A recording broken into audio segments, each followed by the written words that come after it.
Take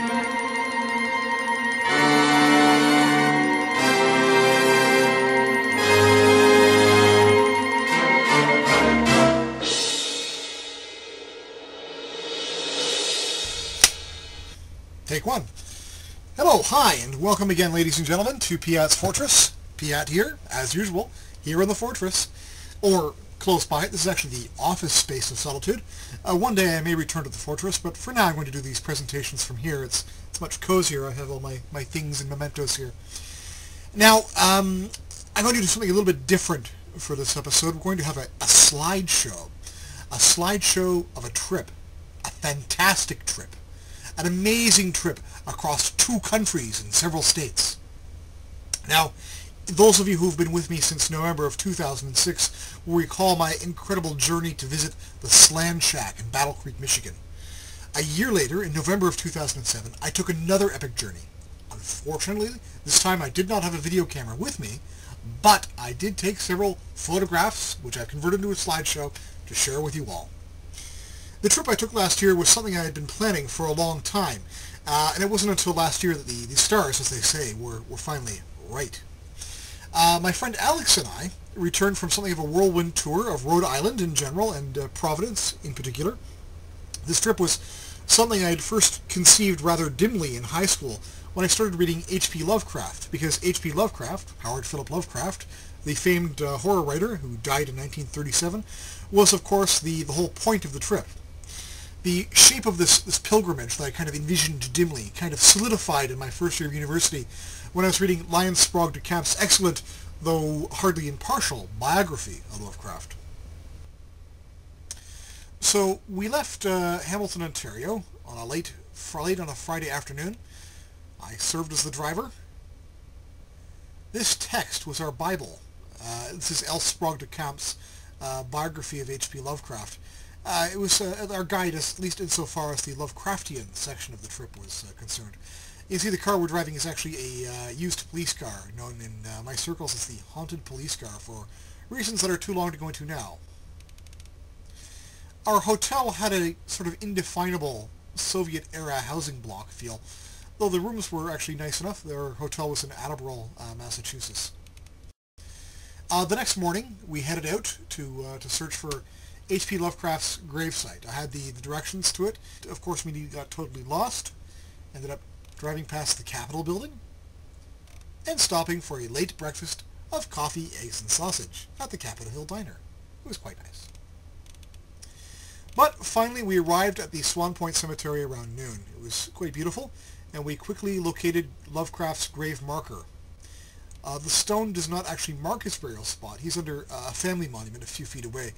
The stone here that we see here, inscribed with I Am Providence, his epitaph, was actually purchased by fans of H.P. Lovecraft in the 1970s. His tomb is not an uncommon pilgrimage site, and as we can see, people seemed compelled to leave small offerings at the tombstone. Everything from air fresheners to marbles to coins. You can see the haunted police car fit right in with the boneyard settings. After leaving the cemetery, we headed into downtown Providence with 2 specific destinations: the Westminster Arcade and the Shunned House, which is featured in a Lovecraftian story. Our first stop was the Westminster Arcade, which is the oldest enclosed shopping mall in North America. Now, when you think of old shopping malls, you're probably thinking of some monstrosity constructed in the 1960s, home to a coffee shop and a fish and chip store and not much else. But when you're dealing with Providence, when they say oldest shopping mall, they mean it was built before your country was founded. In this case, 1828. Unfortunately, even though this 180-year-old structure was a very pleasant building and interesting to explore, it was also almost completely empty. We were almost the only shoppers on a Saturday afternoon, and significantly, the only store showing any particular sign of life was one that sold role-playing games, including Call of Cthulhu. The store was the Gamekeeper, owned by a man named Larry, who chatted with us for quite some time. There were 4 or 5 people in the store playing some German board games. And I was actually surprised to know that Larry and I knew some people in common in the industry. Our next stop was the Shunned House, which is a real house built in 1786 that served as the inspiration of a particularly gruesome Lovecraft story of the same name. The real-world house had a bad reputation in the 19th century, it seems, with tales of madness and death surrounding the early inhabitants. Since that time, it has apparently been reformed and is quite respectable. The house still stands. It's actually a very, very pleasant place, built on the side of a hill, an attractive neighborhood, and there is no marker on it to note the significance of its place in pulp horror fiction. They had some curious signage in French on the shunned house, warning of the mad dog. We went for a walk around the downtown core, and as we were walking, we saw some interesting sights, including this very distinctive house, which served as a home of one of the characters in the 2005 silent film production of The Call of Cthulhu. As the sun set, we returned to the haunted police car, and set our sights for ancient Newport. We were stopping in Newport for two reasons. First was to visit the Mystery Mill, which is a sort of ruined stone tower that at the very least is more than 400 years old, and may even be older. There's some theories to suggest it's pre-Columbian. And the mill is right beside it. The mill is unfortunately not terribly exciting. Though, hey, you could feel the antiquity kind of zooming off it in a kind of aura, gazing down that abyss of years, just looking at that dull, boring stone short story. Oh, yeah, I had fun. I liked it. We returned northward to Providence after our little short commune with nature, and paused for supper at the Newport Creamery, a local chain, and hitched up our resolve and headed back into downtown Providence to see what nighttime diversions the city could offer us. The city of Lovecraft, by night. Surely there'd be something extraordinary. And we did find something extraordinary, but perhaps not what we expected.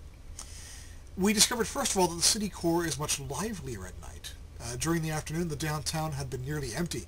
At night, we had actually trouble finding a parking space, and there were knots of people everywhere downtown, leading us to wonder if it was a city of vampires. Well, in any case, the highlight of the evening's jaunt was our visit to the Haven Brothers Diner. This establishment is significant for two reasons. First, it's one of the oldest diners in the world. It was actually founded in 1888. And secondly, it's a diner in the original sense of the word, which is to say that it's a portable structure. It's been parking in the same spot since 1892, though of course the original vehicle was actually a horse-drawn cart, and today it's a trailer hitched to a truck. Now, as a connoisseur of the greasy spoon, I actually adored Haven Brothers, and I would happily go back there again. I had a large cup of coffee and 2 cheese dogs. Not one, but 2, and they were both excellent. I would happily go back there again. After we downed our cheese dogs and coffee, we walked along the river, looking at things.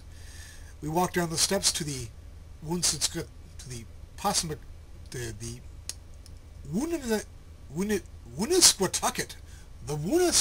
River, and followed it through the city. There were some impressive monuments to NATO and to World War II. The night was not overly cold, so we stayed out for a while, browsing around. We saw a memorial to General Burnside, the man best known for having sideburns named after him, but otherwise a completely unremarkable general. We returned finally to our hotel around midnight, and drove back home the next morning, and that ended our Lovecraftian pilgrimage. I always seem to be rather anticlimactic about these things. I never know how to... I can tell a story, I just don't know how to stop telling a story. So that was our Lovecraftian pilgrimage, and I hope you enjoyed these excerpts from it as much as I enjoyed going there. This November I'm going on another road trip, and this time I'm hoping there will be video, as I've acquired a laptop computer with a working webcam and microphone, and possibly even updates from the road. I hope you'll stay tuned for that trip, when we will return to the Slant Shack, and then voyage to the land of the furries. Be there, and be square.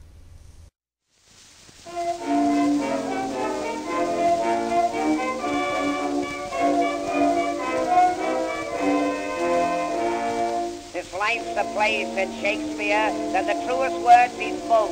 Mr. Shakespeare is a man I wish I'd met. for I've seen enough of life.